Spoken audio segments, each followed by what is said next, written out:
Hello everyone and welcome back to rFactor 2, where we're making a long overdue return to the Porsche Cayman GT4 Cup with Low Fuel Motorsport. You're currently watching highlights from my first race earlier today, which was going really well until a disaster at the start of lap 5. By the end of the start straight, I'd managed to get myself right in amongst this battle for 5th position, but sadly it left me completely unsighted when one of the cars ahead spun. Wham! With no time to react, I hit him hard and picked up some pretty hefty front-end damage. The car was drivable, but so down on power that I was unable to challenge for the rest of the race. However, this combo is excellent fun, and I had pretty competitive pace too, so I thought I'd come back and give it another try. Now, we'll be starting this race from 13th on the grid, but if you saw my video earlier in the week, you'll know that the qualifying session was a complete write-off due to the actions of one individual at the back of the grid. If you haven't seen the video, I'd urge you to check it out. I'll leave a link to it in the description below and also at the end of this video. But because of what he did, we can't read too much into the qualifying times. What we can do is push as hard as we can. Let's get down to the grid. And it's green, we're underway. Cayman Cup at the Sachsenring, take 2. We're starting on the outside, and I don't think we're going to be able to get to the inside before we reach turn 1. That's going to put us at a disadvantage because Christoph Seller behind got a much better drive. He moves up the inside. We've lost a car in front. That was Eita Vasquez, started from 3rd on the grid, facing the wrong way in T1, and he took a big whack too from Becky Eli in front of me. Meanwhile, we lose another position. Nicholas makes a move up the inside. Oh, we take a nudge from behind too. That was Carlos Pardo running into the rear of us. I think we might have lost Pardo. I saw him disappear in a cloud of dust in the rearview mirror. We picked up a little bit of damage to the right-hand side from that contact as well. Hopefully that won't slow us down too much, but we survived the first half a lap at least. We're down in 15th position, so we have dropped a couple of places from where we started on the grid.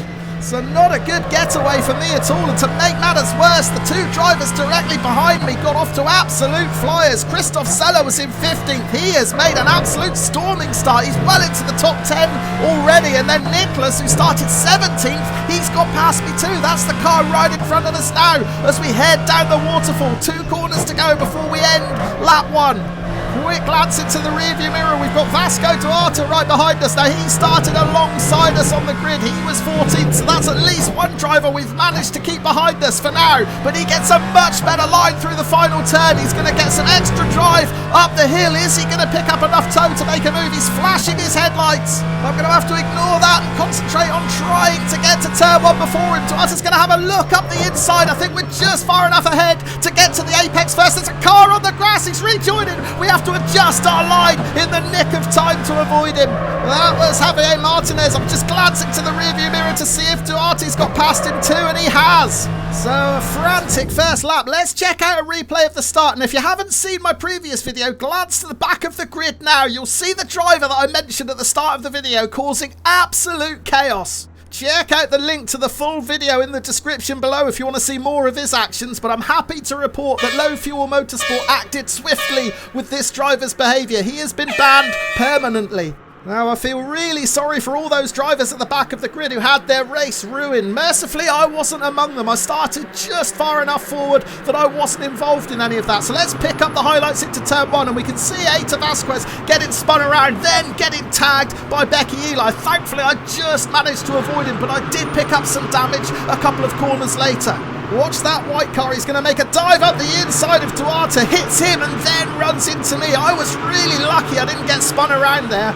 And then at the start of lap 2, watch the grey car of Javier Martinez. He's just too hard on the brakes. That forces the car to change direction, sends him out onto the grass. He tries to rejoin. Luckily, we just managed to react in time and get around him. Start of lap 3 then, and Nicholas is really beginning to apply pressure on Becky Eli. Now he moves to the inside to have a look into T1. He's not quite close enough. Meanwhile, we close right in. We're so much better on the brakes into that first corner. And there appears to be little separating this pack of 5 cars in front, from Nicholas in 13th all the way up to Christoph Seller in 9th. Nicholas hanging it out a little bit wide. We did have a sniff up the inside. I'm glad I backed out of that because we would have got squeezed out, and the yellow flags are out. We've lost Duarte behind. Yeah, Vasco Duarte had slipped to about a second back, so I had a bit of breathing room, but I was relieved to see him get it all wrong coming out of this turn. He just clips the grass and slides into the gravel. It's only a small mistake, but it's a costly one. With Duarte out of the picture, we've got no real concerns behind us at the moment. Javier Martinez is the nearest driver, but he's nearly 4 seconds back. So that allows us to put all our focus and concentration into chasing this pack in front, and we are closing in on them. We're really quick through this section. We've got a really good line. If we can just get a little bit closer onto the rear end of Nicholas, we may be in a position that we can pounce up the inside into the final corner. I don't think we are close enough, and in fact Nicholas has got the exact same idea. He's going to try and get past Eli to snatch 12th position. He has done, but he loses the rear up the hill. That's going to cost him all his momentum down the start-finish straight. Eli gets 12th position back, and we're going to get 13th. Now, are we carrying enough speed to get back onto the racing line? It looks like we are, and we can apply more pressure on Eli now as well. Eli runs in a little bit too hot. There's a gap up the inside. We almost go for it, but then we almost get squeezed out. Cracking racing as we start lap 5 here at the Sachsenring. We're up into 13th, chasing Becky Eli. Yeah, anyone who's raced at the Sachsenring will have made this mistake. It's so easy to lose the rear if you're a bit too greedy on the gas coming up this hill out of the final turn. That's exactly what happened to Nicholas, and it cost him 2 positions. Uh-oh, it seems like we've got a back marker incoming. Is this going to cause us problems? It looks like Becky Eli's going to have to go to the outside. No, she switches back to the inside, so she may get the job done up the inside of this left-hander, but will she leave a big enough gap for me to squeeze through as well? Yes, she does. And there's another back marker, is there? No, that's Christoph Seller, and he's well down on pace. Eli manages to get around the outside, but we just can't do the same. We're carrying too much speed and run off track. By the time we rejoin, Seller has regrouped. But I've got no idea why he was so down on speed. Whatever it was, it seemed to be a temporary blip, because he's back up to speed now, and it's caused us to lose all our rhythm. We've lost a bit of ground on Eli, and now we're under pressure from Nicholas again. Okay, let's check out the replay to see if we can see what happened to Christoph Seller, and he's going to throw it into this left-hander far too quickly. Look at that rear step out. Oh, he spun it completely. That explains why he was so down on speed. Several cars getting by. Becky Eli going to come into shot now. She gets that job done around the outside, but by the time I catch up with Seller, I just run out of track. So yeah, that's really disrupted my rhythm. I need to get my composure back, and quick. And it looks like Christoph Seller is in a hurry to get some of those positions back. He's going to have a look up the inside of Becky Eli into turn 1 as we start lap 6. It looks like he's got the pass done. Eli ran a little bit wide. That's going to allow me to close right back in onto the tail of the yellow Porsche.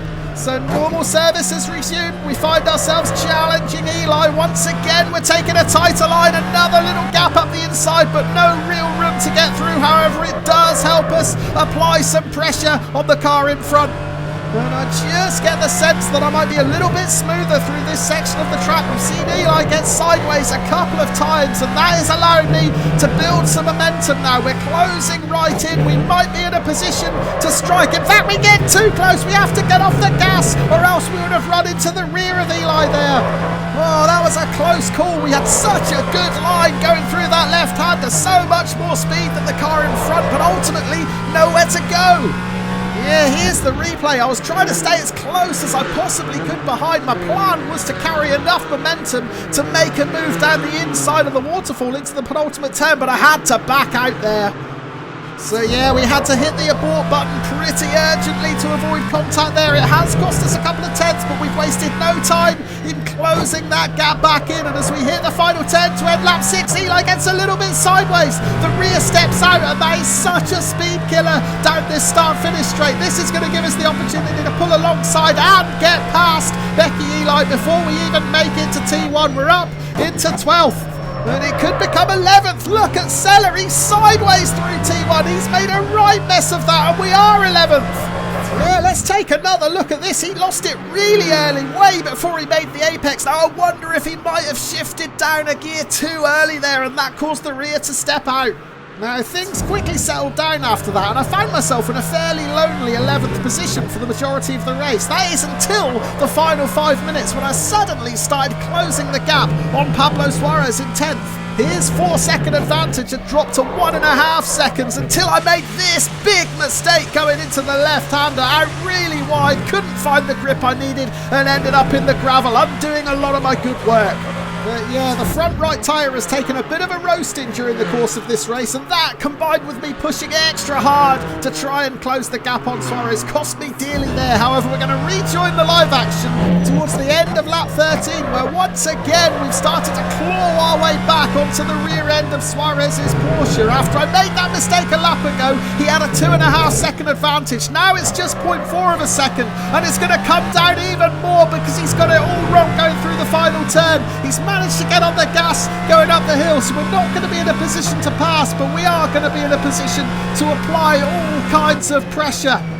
We've got 2 minutes left on the clock, so we're going to get this lap and then one more lap after it. That's more than enough time to try and make a challenge and put ourselves in the top 10 here. We know we're quicker than Suarez because we wiped out that 2.5 second gap in less than a lap. But the big question now is, how aggressively is Suarez going to defend? Is he going to be easy to pass, or is he going to make life difficult? Now, I'm struggling a bit for grip with my hot tyres, and I suspect that Suarez is having even more difficulties because he is quick in the early stages of this race, but he's certainly lapping a lot slower now. So if I can apply the pressure, I might be able to force him into a mistake here, particularly if his tyres are on their last legs. This is one part of the track where it's so easy to run into the gravel when your tyres are letting go. I found that out a lap ago. However, Suarez is keeping it really tidy through here at the moment. He's quick, actually. He's gained a tenth or two, so we're going to have to push even harder to close that gap back in. Well, I said at the start of the lap that we had plenty of time to mount a challenge. I'm beginning to think it might be a little bit harder than I expected though, because Suarez is getting a second wind here. He is looking good. He ran a little bit wide out of that penultimate turn, but it hasn't really cost him any time. He's much cleaner through the final corner this time too, and look at the burst he gets up the hill. He has opened up a few tenths there. We're struggling here. And this is surely going to be the last lap too, so we're running out of time. However, I do know that I'm a lot quicker than Suarez through Sector 1. It's where I've made up a lot of time over the previous few laps, and this is where I need to make it count. I need to close that gap as much as I can. Yellow flags are out. Here, Wiseman's crashed. He's going to rejoin. There's a gap that I can go for up the inside. Is there? No, we're going to get squeezed out onto the grass. Oh no, there's contact, and we've both gone. Oh no, I tried desperately to avoid the contact once I'd committed to that inside line, but just couldn't do it. It looks like Suarez has rejoined in the rearview mirror. And you know what? I think I've got to hold up my hands to this one and admit that I made a big mistake here. There was no need for me to stick my nose up the inside. I've been taking that tight line a lot of other laps during this race, and there's always been space, but of course this time with the driver rejoining to the left, Suarez was forced to come in a little bit tighter. That squeezed me out. I tried my very best to avoid the contact, even taking to the grass, but there was still the slightest touch and it caused us both to spin out. Now we're watching the events that led up to the incident. This was Wiseman spinning out after trying to avoid a car in front. Now watch him rejoin, watch me look to the inside as I have been doing. This time though, there's no room. And yeah, I think that one's on me. I should have read the situation better, particularly seeing the driver rejoining in front. However, the Rejoin of the Day award's got to go to Stavros Sarakas in the red and black car here. He's just lost second position to Glenn Bontenbo, but he's going to barge his way back up the inside through T1. A proper battle for second here on the last lap. There's contact and Sarakas spins out, which sends him into the gravel. Now watch this. He's going to whack it in reverse and go right back onto the racing line as the next pack of cars come charging in. And it's Wiseman who comes off the worst. He spins out trying to avoid it all, and that's ultimately what led to the incident between me and Suarez. But yeah, having watched the replay of it, I do feel like I was in the wrong, and I'm feeling very bad that I didn't wait for Suarez to rejoin ahead of me. I finished in the top 10, but I think it's a tainted top 10 for me, this one. I didn't need to stick my nose up the inside. It's not an overtaking opportunity. I was doing it purely to apply pressure, and obviously it backfired in the worst possible way. Okay, here's the classified results then. There we are in the top 10. Suarez did rejoin right behind me after that incident in 11th, but he then lost another position to Eita Vasquez in the final couple of turns. So Suarez finished down in 12th. The first thing I did after this race was go on to Low Fuel Motorsport and send him an apology. And if I had the chance to redo it again, I would have certainly waited for him to rejoin in front of me and at least given him one position back. One thing's for sure, it wasn't anywhere near as bad as the poor behaviour that we saw during qualifying and at the start of the race. If you haven't seen my video yet, please do check it out. You won't believe your eyes. But that's it from me for now. Thank you ever so much for watching, and I'll see you again next time.